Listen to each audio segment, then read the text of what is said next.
You're listening to WMPG 90.9 Gorham, Portland, Southern Maine Community Radio from USM.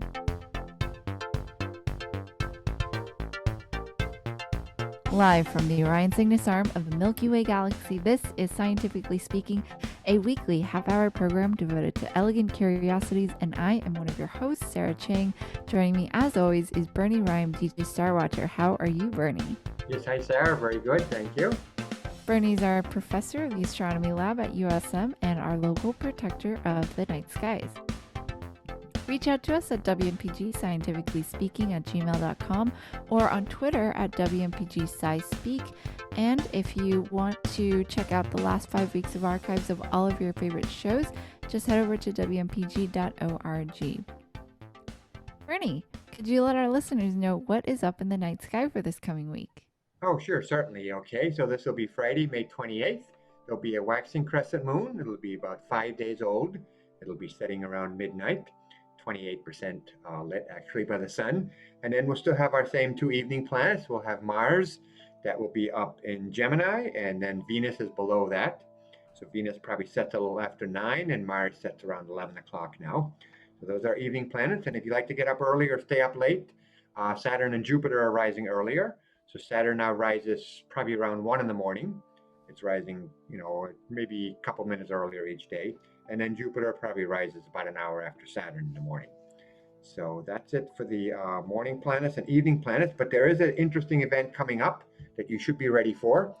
There will be a partial solar eclipse for us on June 10th. So it'll be only an annular any place. It'll make an interesting arc like 4,000 miles long. It's going to start at the top end of Lake Superior. And it's going to go up through Canada, over Hudson Bay, up over northwestern Greenland. It's going to cross over the smallest, the northernmost village in the world that's inhabited at over 80 degrees north latitude. It's going to cross right over that and then end up in Siberia in Russia. But an annular means ring shape. So even if you're in that path, you'll just see a ring of fire around the sun.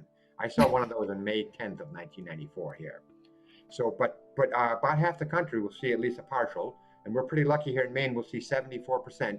It'll come up in the morning at 5 in the morning, already partially eclipsed, and then it'll all be over by 6:30, and the most part, 70%, will be around 5:30 in the morning. So you have to get up early if it's clear on June 10th. That's a Thursday morning, to see that partial and be aware of where the whole ring of fire will occur. Actually, there's another neat place it's going to cross. There's a place in Greenland called Meteorite Island. So 10,000 years ago, one of the biggest iron meteorites that ever hit the Earth hit there. It's called the Anahito meteorite. It's actually at the Science Museum in New York City. I've seen it there a couple of times. And they wrote a whole children's book about it. So in 1904, they brought that all the way down to New York City from Greenland. And that is a 31-ton chunk of meteorite that hit right on that place where that solar eclipse is going to cross over on June 10th. So there's a couple of interesting things to do with that eclipse that we can see part of right here. Yeah, very cool. Yeah. So that's June 10th, 5 a.m. to 6:30 a.m. Yeah, right in the morning. Yeah, don't be late because then it'll be all over by 6:30. If you get too late, you'll miss the whole thing. That's a pretty doable time, I think. Oh, it's not too bad. Yeah. Yeah, not too bad. Yeah, not 3 or 4 in the morning. Yeah. Awesome. Well, thank you, Bernie. Yeah. And if you couldn't take notes fast enough, you can also check out the monthly What's Up column in the Portland Press Herald. Today's show, to preface it, we wanted to highlight some of the space programs around the world. It's not just NASA, it's not just the European Space Agency, it's not just Russia, but a lot of other countries have space programs. Some of them, they're not that robust. Some, for example, they don't have necessarily capabilities to launch, but they, have some robust satellite type space programs. So, one of the statistics I want to share with you is that over 70 countries have what they call functional space programs, and this is claimed by the countries, of course. And like I mentioned, very few have actually very few have launch capabilities themselves. Many of these countries, their space programs really just consist of launching satellites into space, but For example, the European Space Agency, I think we're fairly aware of that, but their headquarters is actually in France, and I believe France and Germany fund about 40% of it, but it is made up of about 22 countries. India has a space program as well. In 1980, they had their first domestic launch, which was a manned space program. And Japan has JAXA, which we're familiar with, their Hayabusa recently. But their primary agenda is launching spy satellites because they have a lot of angry neighbors. And then China, of course, they have their China National Space Administration. We wanted to highlight a couple of other programs and some of the things that they're planning to do, right? Turkey. Yeah, by 2023, they want to start a program to go to the moon with people. So at least start the program. They won't be on the moon by then, because we hopefully will be there by 2025 or so. But Yeah. they want to start the program. So maybe 5 years after that, they might be up there, eventually colonize it after we do. But that's okay. It's good to have other countries up there too. It's good to have some other countries. Yeah. And then, are there any other programs that are kind of looking at anything interesting besides satellites as well? Well, yeah, I mean, the United Arab Emirates, they have an orbiter going around Mars called the Hope Orbiter. It got there in February, so they made a big celebration. I watched something on it. They had the tallest building in the world in Dubai. They had all these fireworks going off from that building when it safely went into orbit around Mars. It's not nearly as dangerous as landing, which is what the Chinese did and we did and the Russians did to land different rovers on the Mars. But they have one orbiting, so that's good. And they're planning some other things too. And I think that's it for newcomers into the programs right now. Yeah, Yeah, nice. yeah. So, we wanted to focus today, since there's just been, I feel like they've been doing a lot, is we wanted to focus on the Chinese space program specifically. So, in 2003, they were the third country to launch a human into space. But um, they have a lot of, there's been a lot of activity that's been happening in the past few years, especially with their program. And just to give folks a little bit of a rundown in case you're not quite in the loop, but they currently have a mission on Mars, or on the moon, I mean. And that is the Chang'e mission, which is named for their moon goddess. And so they have had four launched. I think the fifth one launched as well. I can't remember. Yep. But yeah, so that is the mission to the moon. And then there's recent news of the rover that they just landed on Mars. So they've got a Mars mission. And then they are also working on a space station, which is their Tiangong program. And then, of course, they've got a number of spy satellites. And then they're also working on a, um, a telescope as well. And then working on a couple of manned missions to the moon and to the space station coming up in the next few years. So, where should we start? Yeah. Mars, the Yeah, I think we'll start moon? with Mars because, Let's start with people Mars. see Mars in the evening now and they know that the Perseverance landed there successfully. And our little helicopter Ingenuity, we've made 5 flights with that already. So it's doing well. It's like flying a helicopter at 100,000 feet altitude on the Earth. It's only going up a few feet on Mars, but the air is so thin. And so, yeah, so the Chinese landed there a couple of weeks ago, and the rover made it safely, and it was really ambitious undertaking. Actually, it was the first in the world to do an orbiter, a rover, and a lander all at the same time for their first attempt at Mars. We did it back in 2004 with Spirit and Opportunity, and then we did it with the Curiosity and the Perseverance. The Russians actually did it, but then they lost contact with their rover, so it really doesn't count.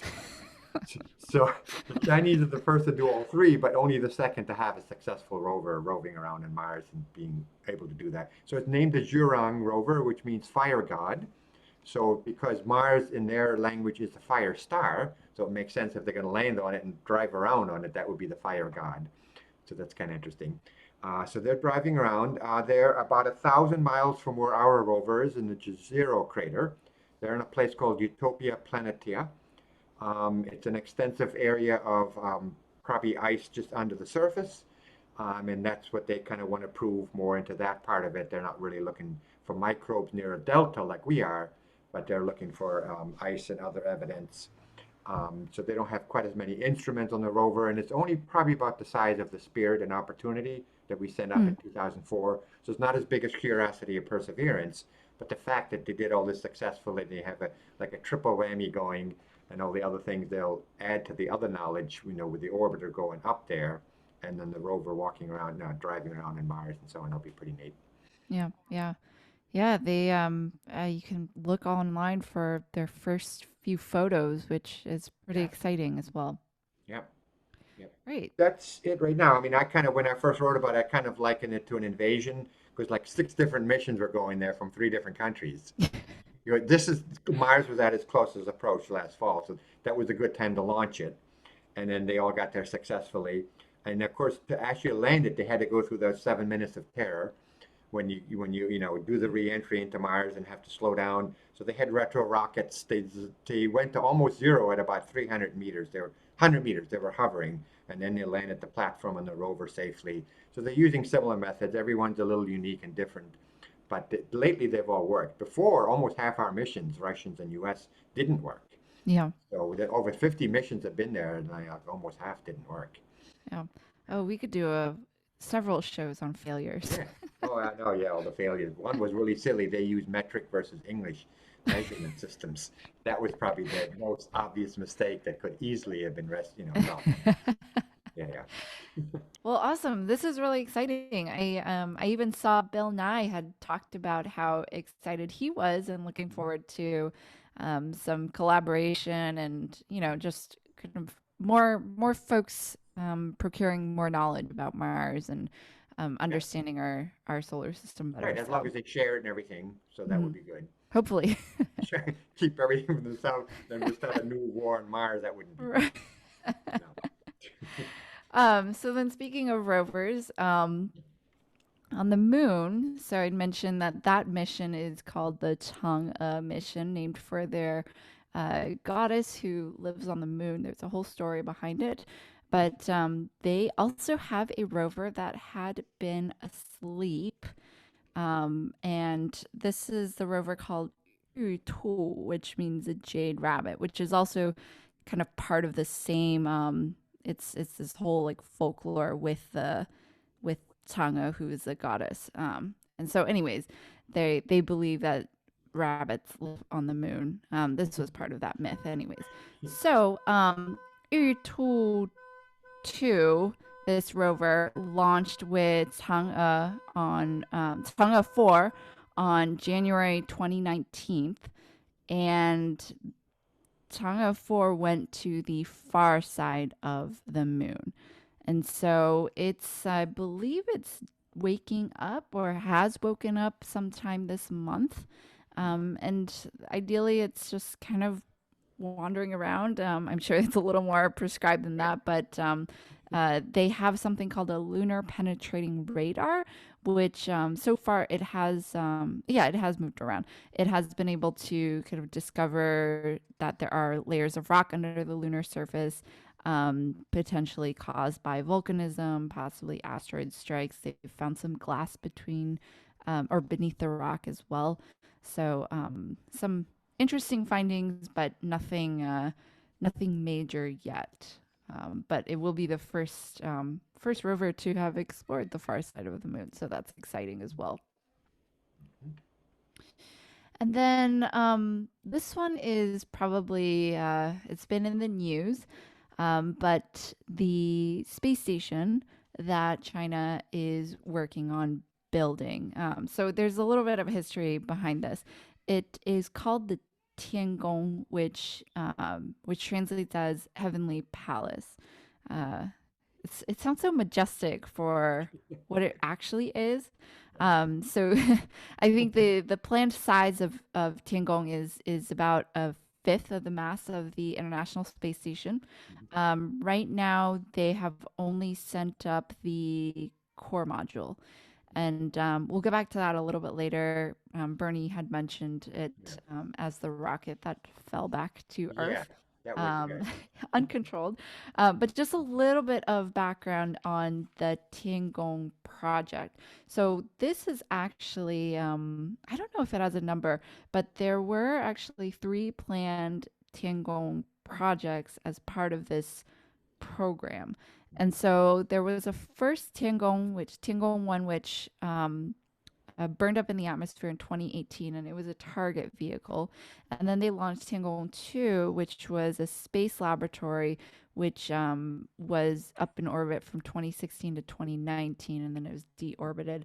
And then they had Tiangong 3, which was canceled and then replaced by this current program that we have now. And so the Tiangong we launched, or they launched, China had launched Tianhe, which is the core module that was launched on April 29th, 2021. And this was the one where essentially they launched this up. They, the core stage, which is the backbone of the rocket, which supports the payload, the upper stage, it contains the thrust and stuff, that just went with it. And then it basically kind of detached and then was orbiting Earth, basically waiting for a chance to fall into Earth and just land uncontrollably. Yeah. Um, so this is kind of, I don't know, I think like there were people who were very nervous about it. They could have planned it so that wouldn't have happened. That's why NASA Right. isn't very happy about this.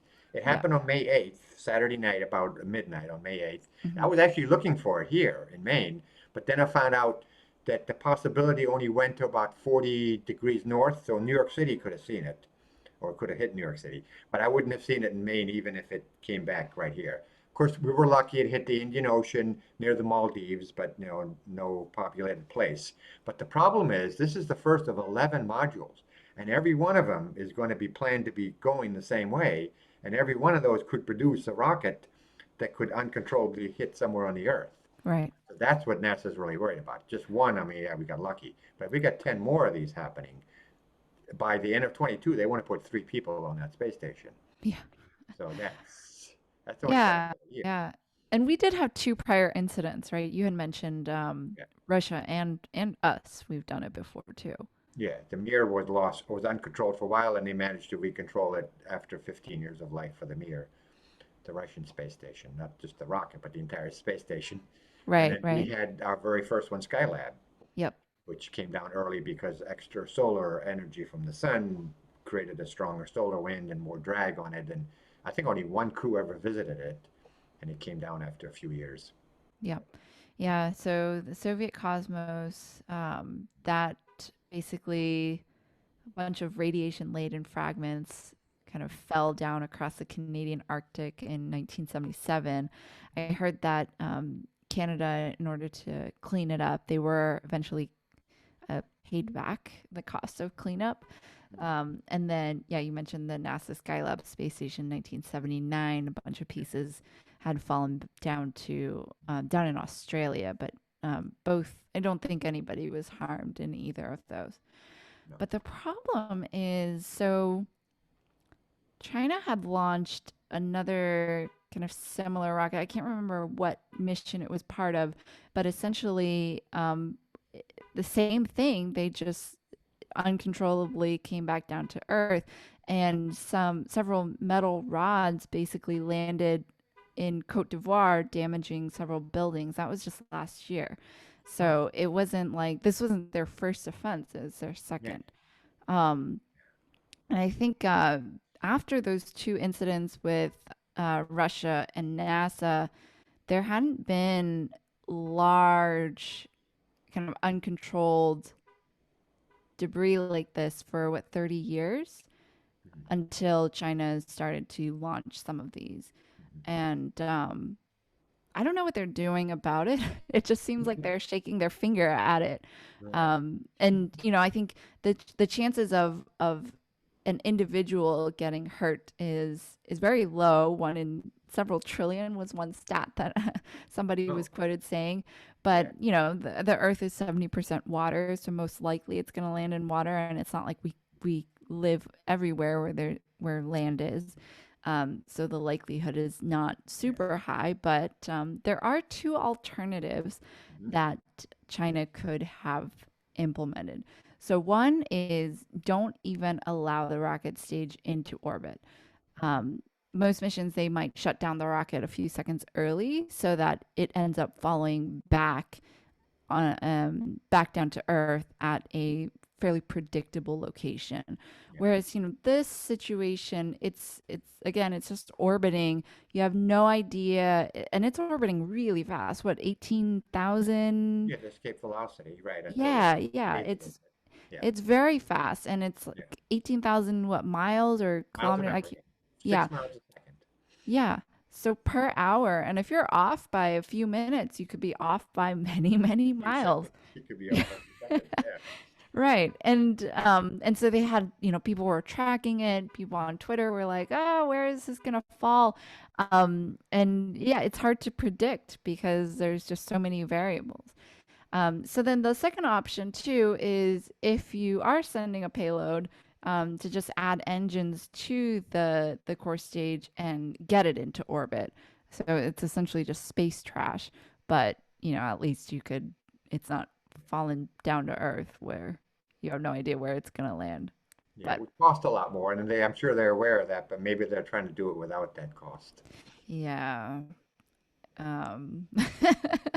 pretty typical of large organizations, I would say. Not unique to China. Yeah. Yeah, and so that was the Tianhe launch. And so again, that was on April 29th. So the Tianhe itself is the core module for the Chinese space station Tiangong. And so their space station will be roughly 250 miles above Earth's surface. So it'll be low Earth orbit, and it'll be controlled by the Beijing Aerospace Command and Control Center.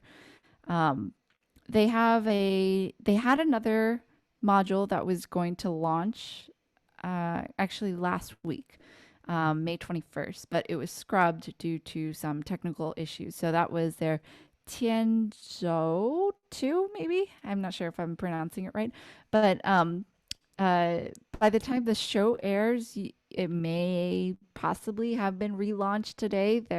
They were looking at a relaunch window of Friday, but this is essentially a cargo transport. It'll have some supplies, and it will dock with the Tien Hub. And then in 2022, they are expecting to launch two experiment modules. One is Wentian, and then the other one is Montian. So I think they're both kind of like looking to the stars, is what one translates as, and the other one is like dreaming of the sky, something like that. So, anyways, those are their experiment modules. We don't know that much about them. And then, along the same lines as their space stations, they are currently training their astronauts. They call them taikonauts, and each kind of mission to the space station, there will be three taikonauts, and that is part of their Shenzhou 12 mission to send people up to send people to space. And they're saying that those folks could be ready in June. They haven't named who they are. Nobody knows, except for the space agency. And so in total, there will be 11 missions as part of this Tiangong program. There will be 3 modules, 4 cargo ships, and then 4 crewed missions. And so they'll have 3 taikonauts per mission. They'll stay for about 3 months. The space station can host 6 at a time. That'll allow for their interchange as well. So that's their space program. And then Bernie, you had mentioned they have something called a space plane. Yes. So we don't know much about it. This is something that I believe started in 2007 was when they started working on it, like the development. But before that, they were working on the plans for it. So it's been in the making for a long time. But it is essentially an unmanned robotic plane that doesn't quite fly out of space, but very close, kind of in the upper reaches of our atmosphere, and it essentially serves for scientific and commercial missions. And then the last part of the Chinese space program that we wanted to cover is they are also launching a space telescope, and they have a Chinese space station telescope, and its name is called Xuntian, which is it'll be a 2 meter or 6.5 foot mirror with a field of view of about 300 times the Hubble Space Telescope. And it's currently planned for 2024 for launch, and will right now it's planned to have a 2.5 billion pixel camera, which I can't even fathom what that means. But I don't know how that compares with the James Webb Telescope, but That's 2.4 meters, so it's smaller than the James Webb, yes, yep, but not much smaller. Yeah. yeah. So I think it's really nice. There will be kind of more opportunities to learn more about our universe, to look back in time with the telescope, and to learn more about some of the history of maybe Mars and the moon, and learn more about us and our planet as well. And so, Bernie, you had mentioned some sample return missions. Yes. Chinese, they do have the Chang'e 5, and that was the first successful one. I think that's the one that landed in Mongolia that we were talking about. Mm-hmm. That was end of December of last year, actually. And I forget how many they brought back, but it was a different type of lunar rock that they brought back from the moon with that Yep. one. They do want to go back to the moon also on a regular basis like we do. I mean, we may be there within 4 years. But the Chinese also want to colonize it, and not with us with the Chang'e, the missions there. So the Mars return, our Perseverance rover will eventually return the first sample ever from Mars, but it'll be picked up with another rover within probably maybe another 5 years or so. They're going to drill little samples and leave them on the surface, and then another rover is going to come and pick them up. That'll be kind of neat. It'd be funny if someone took those and moved them, because then they wouldn't know where to find those things anymore. That's pretty ambitious. And then OSIRIS-REx, Dr. Julie Ziffer at USM, that was one of the projects she worked with. So September 24th, 2023, they're going to return about 400 grams of material from an asteroid. That's the OSIRIS-REx mission. The asteroid named Bennu. It's pretty neat, which potentially could hit the Earth within the next few 100,000 years. So it's a good one to study and to know more about. Then you have the Hayabusa 2. Back in December of 2020, it returned about 5 grams of asteroid material. Yeah. I think we had talked about that one before.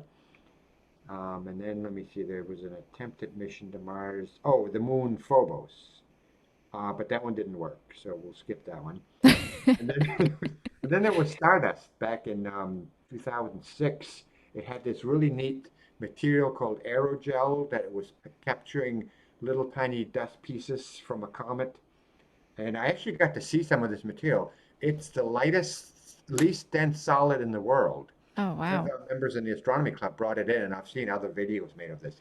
So they captured this in aerogel. So they captured a few pieces of that dust from that comet Wild. That was back quite a few years ago now. And then they collected some samples of the solar wind with the Genesis mission, and then it goes back from there. So we've done a lot of that. We've nothing from Mars yet, but a lot of pieces of comets and asteroids and all kinds of neat things. And of course, we brought almost a ton of material from the moon, and the Chinese just brought it back, some material from the moon too. So there'll be more of that in the future too. Yeah. Exciting. Mm-hmm. So that was our overview of some international space programs, some of the work that our colleagues in other countries are doing, and of course, more detail about the Chinese space program. You've been listening to Scientifically Speaking here on WMPG with myself and Bernie. Keep jamming with your favorite DJs on WMPG 90.9. And from your favorite nerds, mask up, and we wish you healthy bodies and clean air. Actually, I guess we don't need to mask up anymore, so... May 24th, I think it was officially